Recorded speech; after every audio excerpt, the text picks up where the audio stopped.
Graça e paz, livres em Cristo, um bom dia para você. Mais uma vez estamos aqui juntos para cumprir o nosso propósito, 42 dias de jejum e oração. Louvo a Deus pela sua vida, por estarmos caminhando juntos até aqui, buscando ao Senhor. Essa é a última semana da nossa busca por mais intimidade com Deus. Na verdade, a última semana desse propósito. Essa busca por mais intimidade com Deus deve permanecer perpetuamente na nossa vida.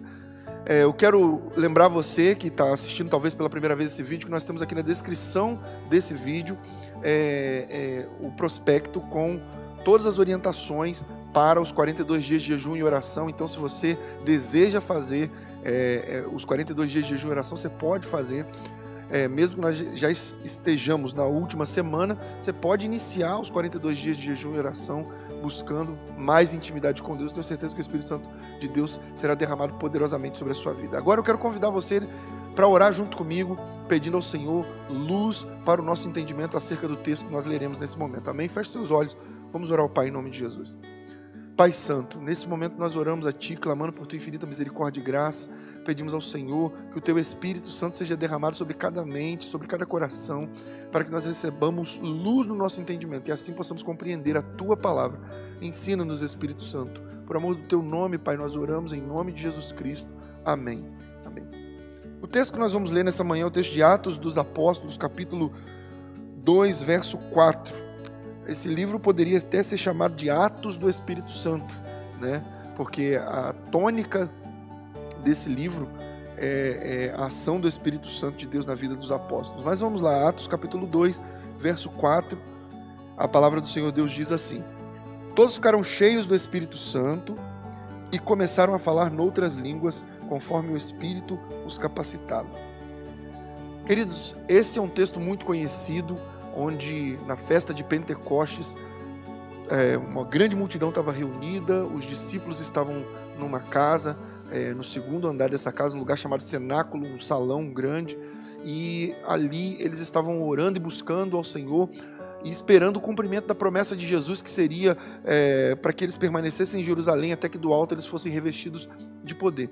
Permaneceram ali buscando ao Senhor, e no dia de Pentecostes o Senhor derramou o Espírito Santo sobre eles, eles foram cheios do poder do Espírito Santo, começaram a falar noutras línguas.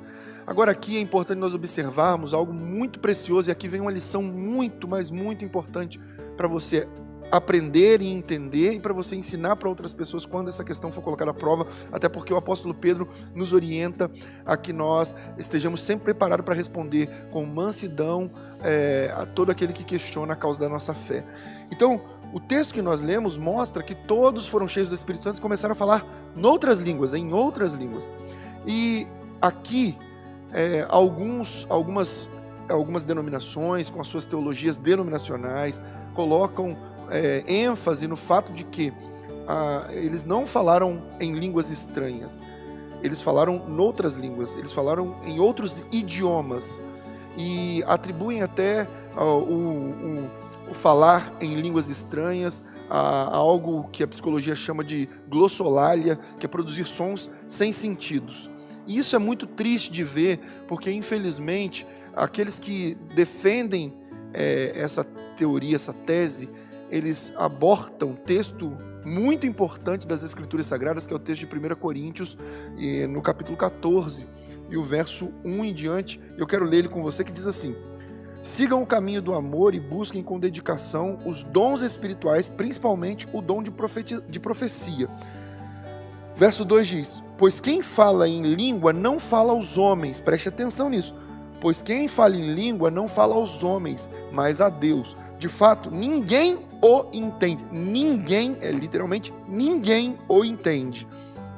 Em espírito fala mistérios, mas quem profetiza o faz para a edificação, encorajamento e consolação dos homens. Quem fala em língua, a si mesmo se edifica, mas quem profetiza edifica a igreja. Gostaria que todos vocês falassem em línguas, mas prefiro que profetizem. Quem profetiza é maior do que aquele que fala em línguas, a não ser que as interprete, para que a igreja seja edificada. Aí vamos ao verso 13 agora, que diz assim: por isso, quem fala em língua, ore para que a possa interpretar. Olha a orientação que Paulo dá. Quem fala em língua, ore para que possa a interpretar. Pois se oro em língua, meu espírito ora, mas a minha mente fica infrutífera. Aqui eu preciso explicar algo muito poderoso e importante para você entender quanto a esses dois textos. Qual a diferença de um texto para o outro? No texto de 1 Coríntios, Paulo está falando literalmente do dom de línguas, e que nós chamamos de línguas estranhas, porque são mistérios, como nós vimos no texto bíblico. Ninguém pode entender essas línguas a menos que tenha o dom de interpretá-las, que é um outro dom que vem de Deus. O texto, quando deixa claro que ninguém pode entender, não está deixando claro que não está se referindo a um outro idioma, porque se fosse outro idioma, a pessoa que tem aquela língua materna conseguiria entender e interpretar aquela fala. Mas aqui, no texto de Coríntios, de fato, Paulo está falando sobre o dom do Espírito Santo de falar na língua do Espírito.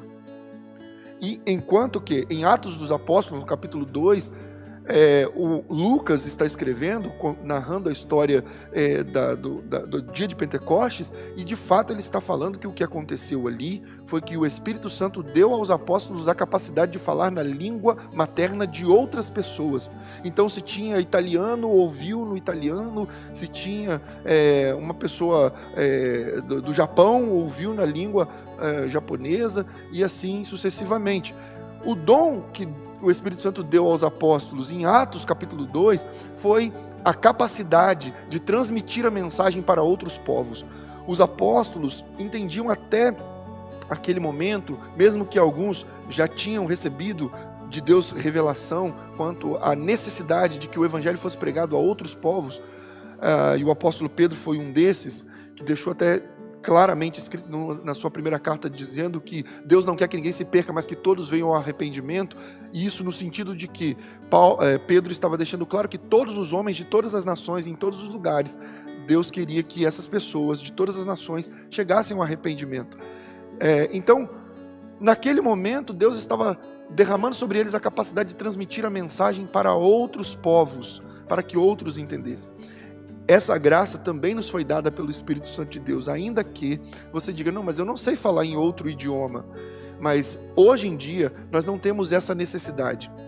Por que não temos essa necessidade? Porque a grande realidade é que temos recursos infindáveis de formas com que nós podemos ministrar a palavra, e eu estou aqui falando em português, e alguém nos Estados Unidos pode estar assistindo esse devocional e lendo a legenda na sua língua materna, alguém na China, na Itália, na África e em outros países.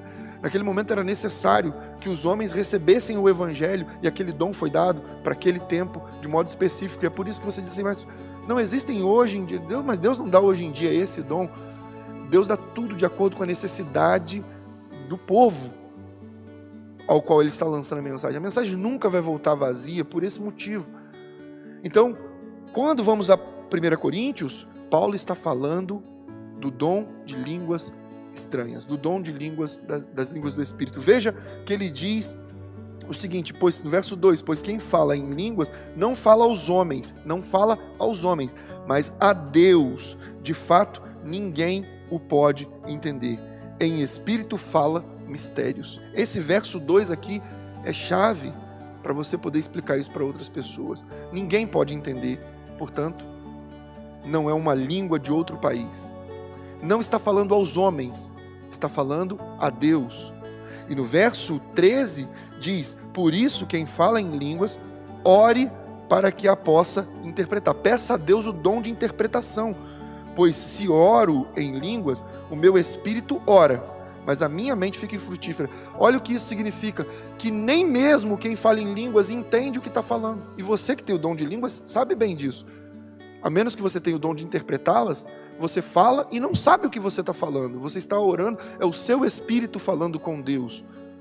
Mas a sua mente fica infrutífera. E é por isso que Paulo diz, peça o dom de interpretação, para que você saiba o que você está falando com o espírito.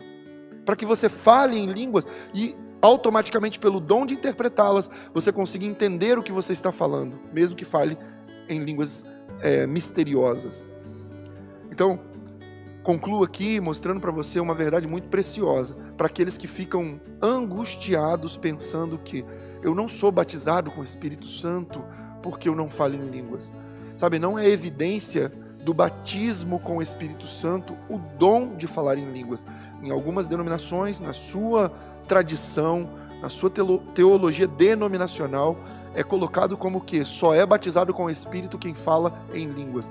Mas isso traz um grande problema. Jesus não falava em línguas. Você não vai encontrar um versículo sequer onde Jesus estava falando alguma língua misteriosa. Jesus sempre falou de modo claro, e quando falou em outra língua, foi em uma outra língua, literalmente, no aramaico ou no grego, mas nunca em línguas estranhas. Portanto, nós temos que ter a consciência de que Jesus tinha sobre ele o Espírito Santo, obviamente, e mesmo assim ele não falava em línguas. É importante também observar que Paulo deixa claro uma coisa, preste atenção comigo no verso 5. Gostaria que todos vocês falassem em línguas, mas prefiro que profetizem. Quem profetiza é maior do que aquele que fala em línguas, a não ser que a interprete, para que a igreja seja edificada. O que é profetizar? Profetizar não é prever o futuro. Profetizar é transmitir a mensagem de Deus. É quando Deus fala, Deus dá a mensagem e você transmite. Quando é que Deus fala? Quando a Bíblia é aberta. Todo pregador está profetizando. Todo aquele que prega a palavra está profetizando, falando a mensagem de Deus. Não é todo pregador que está profetizando, mas todo aquele que prega a palavra de Deus. Esse está profetizando porque ele está falando a mensagem do Senhor. Então, o desejo de Paulo é o mesmo desejo que o seu pastor tem. Eu gostaria que todos profetizassem. Eu gostaria que todos falassem em línguas. Mas eu prefiro que todos profetizem, porque a profecia edifica mutuamente tanto o profeta quanto o ouvinte. E esse é o propósito de todo o dom, a edificação do corpo. Que Deus abençoe o seu dia. Espero que essa palavra edifique você, edifique a sua fé e te leve a um novo nível de conhecimento da verdade do Evangelho de Cristo Jesus, para a glória de Deus Pai. Vamos orar ao Senhor agradecendo por essa palavra. Pai Santo, graças te damos por essa palavra, por esse ensinamento, mais esse ensinamento. Que a tua boa, perfeita e agradável vontade se manifeste em nós. Pai Santo, guia-nos por esse dia, conduz-nos a toda a verdade do Senhor.